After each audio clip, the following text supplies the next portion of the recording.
The year is 1970. The television industry is at its all-time high, and riding off its success is a genre of entertainment that has already begun to bloom. Television game shows. 3 people will compete today on Jeopardy! And now here's the start. If we look into this era of game show history, we see exponential growth of famous shows such as Family Feud,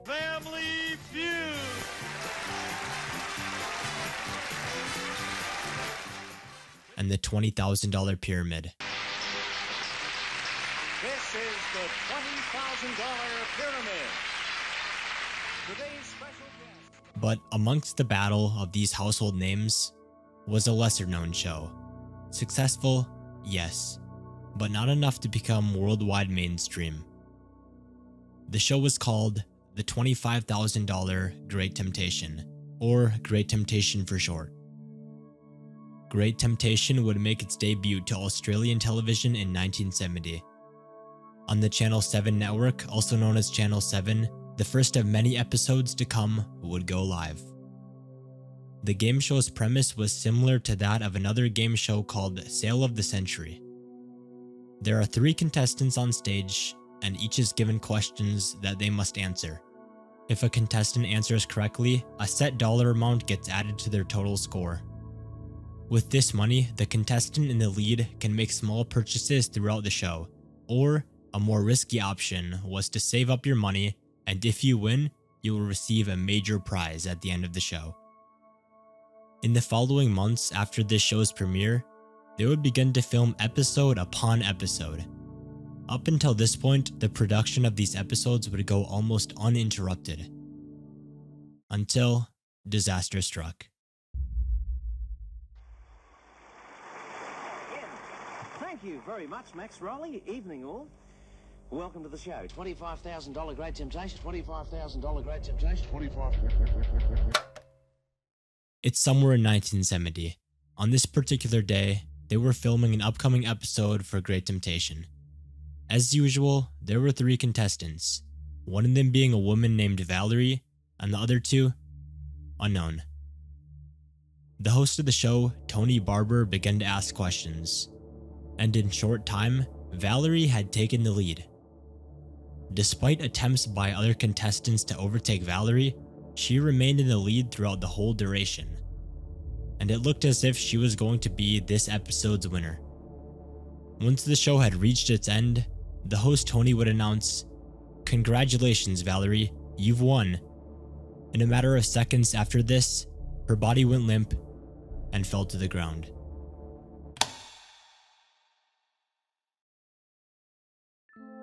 The room went silent. Everyone was confused. Maybe she had just passed out from shock. Regardless, EMS was called to the scene. Sometime later, the floor manager came to everyone with tragic news. She had died. The cause of death to this day is still unknown. Most likely her heart stopped working or something along those lines. This was a tragic ending to the shoot, and for obvious reasons, the episode never aired. It just sat untouched.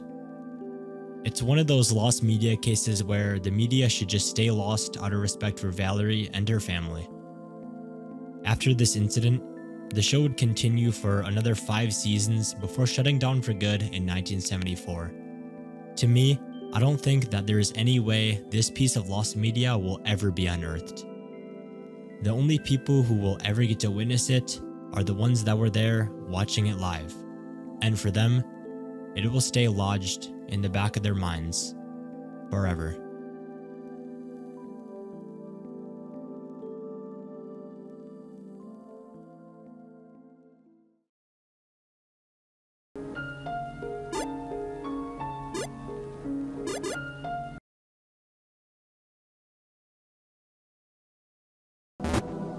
Current destination.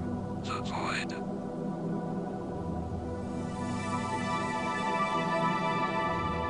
Unaired. Siegfried and Roy were a German duo that performed various skills live, such as magic and dangerous stunts. They were popular among many for their daring tricks with lions and tigers. These two animals are extremely hard to tame, and on top of that, just one wrong move and it could be all over. Siegfried and Roy first met on a cruise ship that Siegfried was performing on. While Siegfried was performing, he asked Roy, who was a staff member at the time, to come up on stage and help him with the performance. Towards the end of the performance, they eventually brought out a live cheetah on stage. For this, they were both fired from their jobs on the cruise ship. Despite this, they realized as a duo they had potential, and stuck together while looking for other job opportunities. In 1960, they landed another job on a New York cruise ship. This new job is where they would really hone their skills of performing with dangerous animals. Over time, as they got better, they started performing all over the world, and in 2003, they would land a performance in Las Vegas. A performance that would end in pure tragedy. The local story that people all over the world are following. For the first time today, Roy Horn's neurosurgeon talked to the media and said it's all but miraculous the illusionist is still alive. The show starts off as usual. Trick by trick, the audience becomes more and more amused. However, around the 45-second mark, tragedy struck. One of the tigers suddenly pounced on Roy. The tiger then began to maul his neck and drag him off stage. As the tiger was mauling him, people in the audience started bolting to the exits. In the matter of seconds, someone picked up a fire extinguisher and sprayed the tiger down with it, subsequently stopping the attack. From this, Roy was bleeding profusely and was instantly rushed to the ER.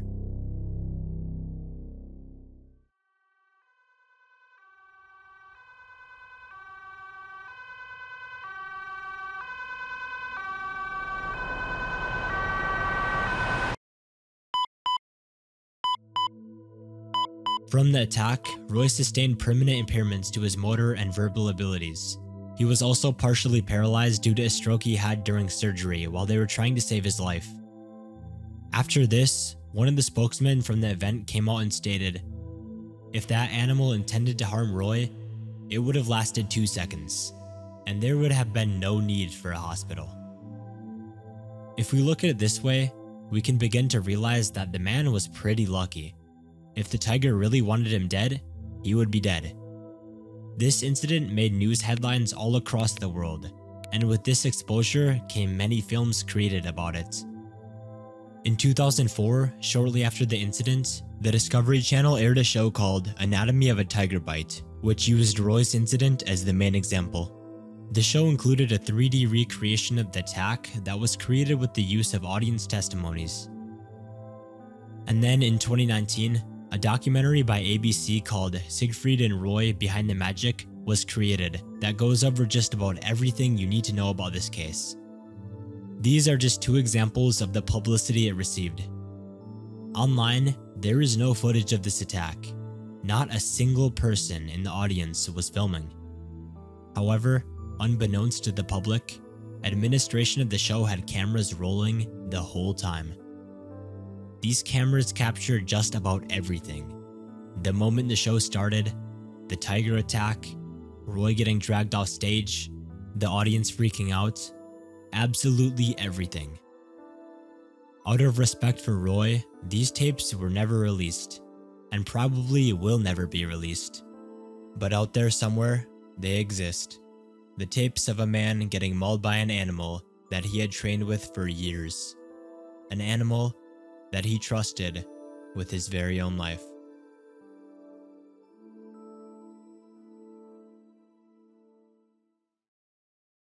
It's 2006. A SWAT team sent by Dateline NBC's to catch a predator is getting ready to bust open the doors of a house that belongs to a 56-year-old man. The plans on his arrest are based off a sexually charged conversation online between him and a supposed 13-year-old boy. The man's name is Louis Conrad. Besides being a He's a district attorney in the state of Texas, well respected among his community, so it would come to everyone's surprise who he really was behind closed doors. It all started when Lewis began having a conversation online with one of the show's decoys. This conversation continued for a good while, and plans for him to show up at the Sting house were arranged. This never happened though, so Dateline decided instead of him coming, they will come to him. In the state of Texas, an explicit conversation with a minor is illegal, so a search warrant was successfully issued to his property. And on the 5th of November 2006, Dateline's team and the local police show up to Lewis's house. Upon knocking on the door, there is no reply. Inside the house, a TV and a computer are on. With this information, police suspect that he's inside hiding, so a SWAT team is called. After a 45-minute wait, the SWAT team arrives. There is still no sign of Lewis inside, so they decide to bust open the doors. The SWAT team begins to clear room after room, and out of nowhere, Lewis runs into the hallway with a pistol in hand, repeats the words, "I'm not gonna hurt you," and takes his own life.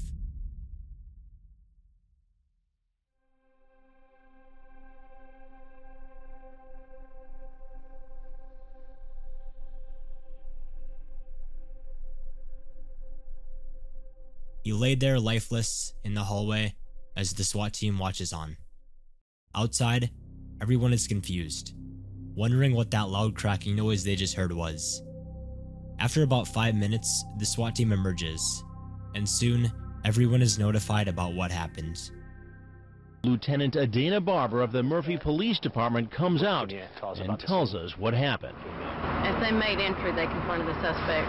I believe he was in the hallway, and he told them he wasn't going to hurt them, and then shot them in the head. And he had a pistol in his hand? Small caliber.